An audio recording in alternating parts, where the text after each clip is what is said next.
Статистикийн байгууллагад 2022 оны байдлаар 320 албан хаагч ажиллаж байгаагаас 200 гаруй албан хаагч аймаг нийслэлийн статистикийн хэлтэст ажиллаж байна. Бид статистикийн тухай хуульд заасан чиг үүргийг хэрэгжүүлж, улсын хэмжээний тооллого, төвөр судалгаануудыг явуулж, албан ёсны болон захиргааны статистикийн мэдээ тайлаг боловсруулан гаргаж байна.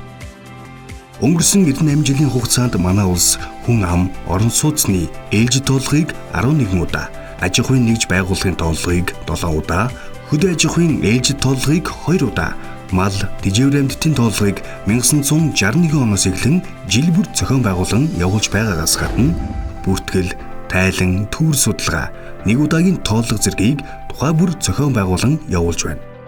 Статистикийн байгууллагын гадаад хамтын ажиллагаа жилээс жилд хүрээгэдэлж, нэгдсэн үндэсний байгууллагын салбар байгууллагууд, бүс нутгийн статистикийн байгууллагууд, улс бүрийн статистикийн байгууллагуудтай хамтын ажиллагаагаа өргөжүүлж, харилцан туршлага солилцсон ажилласаар байна.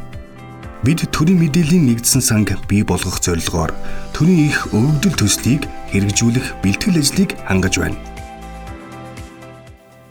Монгол улсын өнгөрсөн одоо үеийн тоон түүхийг бүтээлцэж буй статистикийн салбарын нийт ажилчин албан агчид ахмад ажилтнуудаа салбарын 98 жилийн ойн баярын мэндийг хүргэж эрүүл их сайн сайхан бүхнийг хүсэн өрөөё.